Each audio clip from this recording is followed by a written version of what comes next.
समय हमारा CSIR net linear algebra दिसंबर 2011 3 marks है।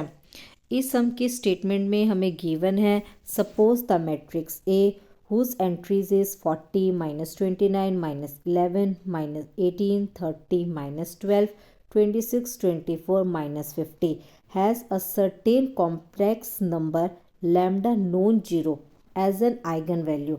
Which of the following numbers must also be an eigenvalue of matrix A? इस सम में एक मैट्रिक्स A हमें गिवन है। इस मैट्रिक्स A का ऑर्डर है 3/3। इस मैट्रिक्स की एक आइगन वैल्यू हमें गिवन है which is lambda non zero. बच गई बाकी की दो आइगन वैल्यूज, क्योंकि मैट्रिक्स का ऑर्डर 3/3 यानी कि मैट्रिक्स के पास 3 आइगन वैल्यू होंगी। उनमें से एक eigen value lambda non zero already given है, बाकी की बची दो आइगन वैल्यू।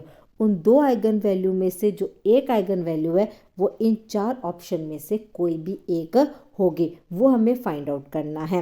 सो उसके लिए हम काम कर रहे हैं। Now matrix A is this. इस मैट्रिक्स ए को अगर ध्यान से देखते हैं तो हर एक रो का जो सम है वो आ रहा है 0। एक हमारे पास रिजल्ट होता है किसी भी मैट्रिक्स में अगर हर एक रो का सम अगर m है तो इसका मतलब है उस मैट्रिक्स की एक आइगन वैल्यू m होगी ही होगी। तो इसी तरीके से इस मैट्रिक्स में हर एक रो का सम 0 है। इट मीन्स इस मैट्रिक्स ए के पास एक आइगन वैल्यू 0 तो होगी ही होगी। और lambda non zero is also an eigen value of matrix A, ये हमें ऑलरेडी गिवन है। यानी इस मैट्रिक्स ए की दो आइगन वैल्यू हमें मिल गई, एक 0 और एक lambda which is non zero. रह गई थर्ड आइगन वैल्यू।